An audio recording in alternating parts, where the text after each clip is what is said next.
안녕하세요. 마이웨이입니다. 이 비트코인이 확실히 작년과는 다른 모습을 보이고 있다는 게 어제 오늘을 통해서 다시 한번 느껴지는 것 같습니다. 어제만 해도 이 비트코인이 좀 하락을 하면서 이제 조정을 겪는구나 라고 생각을 했었는데 지금 보시는 것처럼 다시 23,000달러 선을 회복을 했어요. 그리고 다른 알트코인 역시 어제와는 전혀 다른 모습의 이런 움직임을 보이고 있습니다. 그래서 비트코인을 보면 지금 여기 이제 4시간 봉인데 보시면 어제 이렇게 좀 하락을 했지만 다시 이 지지선의 지지를 받고 오늘 오전에는 23,800달러 선까지도 올라섰어요. 그러다가 다시 좀 빠져가지고 현재는 23,100달러 선을 보이고 있는데 그러다 보니까 이렇게 쉽게 이 매수세가 꺾이지 않다 보니까 이 RSI가 여전히 이 과매수 영역에서 계속 연장되고 있는 상황입니다. 그래서 지금도 80 이상의 이 RSI를 보이고 있어요. 그래서 이 RSI를 전체의 과거로 한번 살펴보면 보시는 것처럼 이 현재 이 시점이 과거와 비교해서도 좀 역대급으로 높은 상황이라는 것을 알 수가 있습니다. 그래서 여기서 조금 조정이 나온다 하더라도 그러면서 이 RSI가 떨어지더라도 전혀 이상하지 않을 만큼의 계속 지속적인 이런 상승을 좀 보이고 있는 거예요. 그래서 이걸 좀 보면은 현재 이 비트코인 같은 경우는 30일 동안 무려 37%나 지금 상승을 한 모습이고 뭐 이더리움도 32%, BNB도 27%의 이렇게 높은 상승을 보이고 있어요. 그런데 현재 이 XRP 같은 경우는 30일 동안 12.9%밖에 상승을 못했습니다. 그래서 지금 여기가 시총 1위부터 15위까지 나와 있는데 보시면 이 XRP보다 더 낮은 상승률을 보인 코인이 현재 이 시총 15위 안에는 없는 것을 알 수가 있어요. 그만큼 이번 상승장에서 이 XRP가 좀 소외받고 있다는 것을 느낄 수가 있습니다. 그래서 오늘은 이 XRP에 대해서 좀 말씀을 드리려고 해요. 일단 이 차트로 보면 비트코인도 이 FTX 사태 이전의 가격으로 회복을 했는데 이 리플 같은 경우는 보시는 것처럼 이 FTX 사태 이전의 가격이 뭐 대략적으로 한 700원 선으로 보여지는데 현재 500원대로 아직도 이 FTX 사태 이전의 가격으로 회복을 못하고 있는 모습을 보이고 있습니다. 그래서 아무래도 이 XRP 홀더분들은 참 답답하면서 지금의 상승장이 마냥 기쁘지는 또 않을 거예요. 그러면서 어제 제 영상에 이 XRP 관련한 이 댓글이 좀 몇 개가 달리더라고요. 그래서 그 내용이 뭐였냐면 이 한국경제TV에서 리플 SEC 소송 관련해서 전망을 하는데 뭐 고란 기자님도 나오고 또 다른 패널들도 이렇게 나와서 얘기를 하는데 하나같이 리플 패소를 전망을 하면서 이 리플 소송 패소 시 가격 하락 및 우리나라 거래소 상장 폐지 여부 등 이 후폭풍이 많이 걱정이 된다라는 이런 댓글들이 어제 꽤 보였습니다. 그래서 저도 일단 그 영상을 한번 찾아봤어요.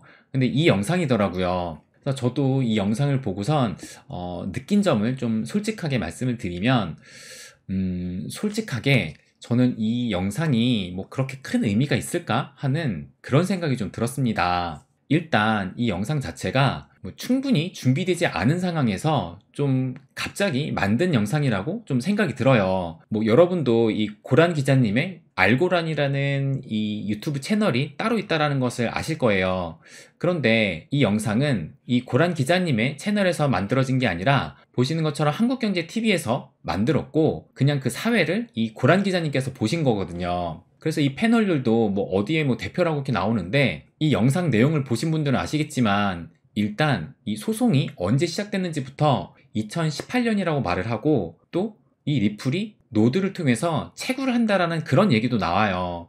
뭐 물론 뭐 이런 것들이 알면서 잠깐의 실수로 그렇게 표현했을 수도 있었겠지만 그 얘기는 그만큼 준비가 안 된 상황에서 어떻게 보면 그냥 수박 겉핥기식으로 현재 이 리플과 SEC의 소송 진행 과정을 살펴보고 그런 단편적인 보이는 면에서 각 개인들의 전망을 한 것이다라고 저는 생각이 들었습니다. 그리고 이 리플이 패소하는 이유 중에 하나를 어떤 것을 들었냐면 뭐 국내에서는 리플의 승소를 점치는 뭐 그런 기사들이 있는데 해외에서는 이 리플보다는 이 SEC의 승소를 전망한다라는 그 의견이 더 많기 때문에 그것을 하나의 패소의 이유로 본다라고 또 말을 하더라고요. 그러니까 이렇게 뚜렷한 어떤 이유를 들면서 패소를 전망하는 것이 아니라 해외에서 부정적인 의견이 더 많기 때문에 자신도 역시 좀 부정적으로 본다라는 이런 의견도 있었습니다. 그런데 이 영상뿐만 아니라 최근에 이 기사들을 보면 리플이 미등록 증권 판매로 패소를 전망한다라는 이런 내용의 기사도 좀 심심치 않게 보이는 것을 알 수가 있어요.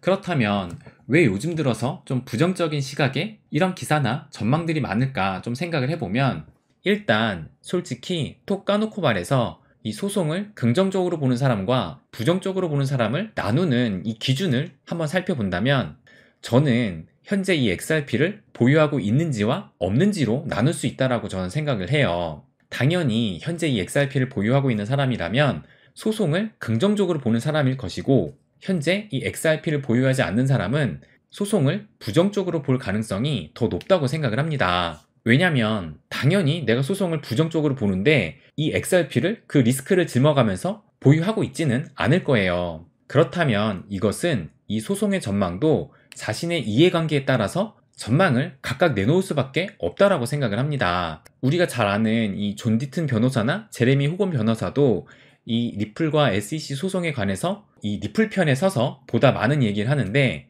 이분들이 당연히 암호화폐 발전을 위해서 이런 말들을 할 수도 있겠지만 그 이면에는 이분들 역시 XRP 홀더일 가능성이 매우 높다고 저는 생각을 합니다.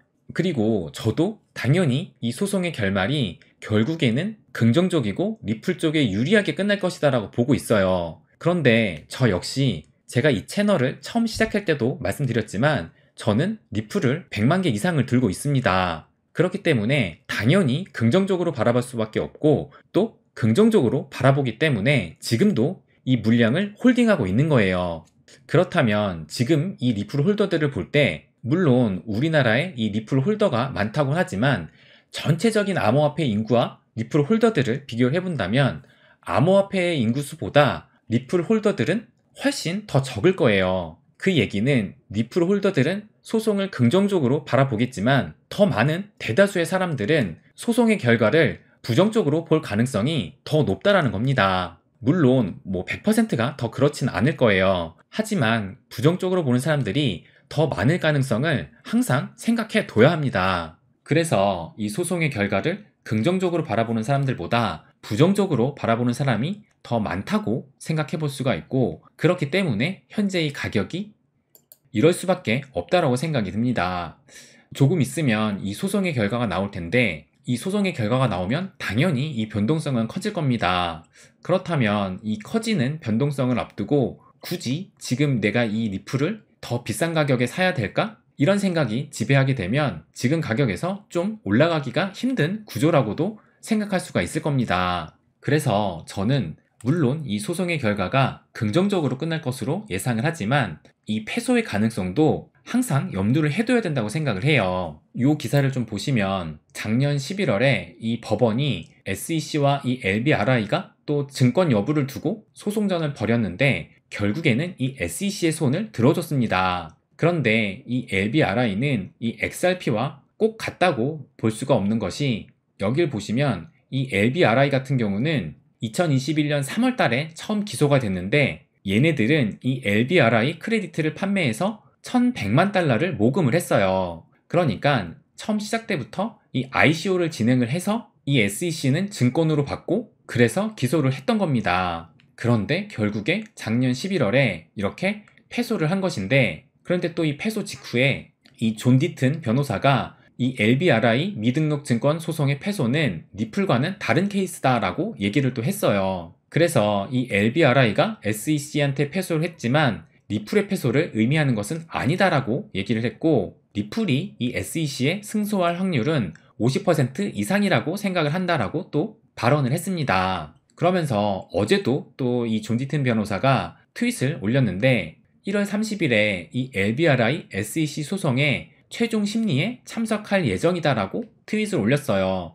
그러면서 만약에 이 LBRI 소송에서 SEC가 승소할 경우 모든 코인, 토큰의 2차 시장, 유통시장 거래가 미국에서 불법일 수 있음을 시사한다라고 어느 정도 그 중요성을 얘기를 했습니다. 그래서 이 1월 30일에 또 어떤 결론이 나올지 이거에 따라서 또 리플과의 소송과 연관지어서 생각을 해볼 수도 있을 것 같아요. 그래서 일단 법원이 뭐 리플과의 케이스는 다르지만 그래도 증권으로 지금 판결한 사례가 있기 때문에 이 리플 역시 이 패소의 가능성은 열어둬야 된다고 생각을 합니다. 그리고 얼마 뒤에 이 소송의 결과가 나온다 하더라도 그 결과에 따라서 누군가는 또다시 항소를 하면서 시간이 더 질질 끌어질 수도 있어요. 그만큼 이 소송을 앞둔 이 리플에 대한 투자는 리스크를 동반한다는 것을 항상 염두에 두고 투자를 해야 합니다. 마냥 긍정적인 생각도 위험할 수 있다는 거예요. 그래서 어제 이 남다부 카페에 어느 한 분이 이 영상을 보신 후에 결론적으로 저는 오늘 리플을 모두 팔고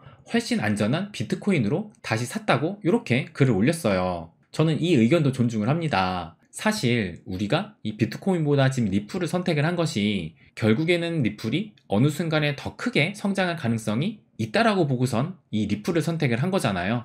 만약 그렇게 된다면 정말 이 비트코인보다 더 큰 수익을 가져갈 수 있지만 만약에 우리가 원하는 결과가 나오지 않는다면 이 비트코인보다 더 적은 수익은커녕 오히려 손실을 볼 수도 있습니다.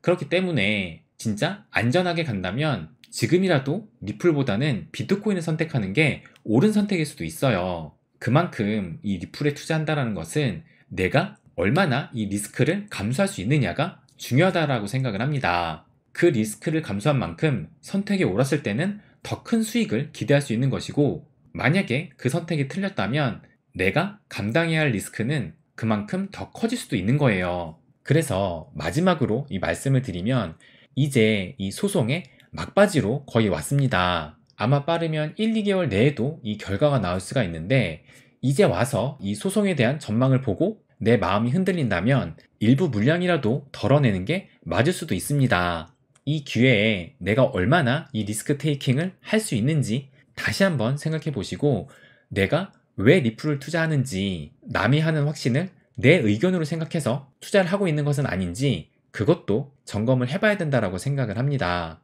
네, 저도 이 영상을 보고 제 의견을 한번 말씀을 드렸는데요. 저의 의견이 여러분이 XRP를 투자하는데 조금이나마 좀 도움이 됐으면 합니다. 그럼 오늘은 여기까지 하겠습니다. 항상 제 이야기 끝까지 들어주셔서 감사드립니다. 부자가 되는 길, 마이웨이.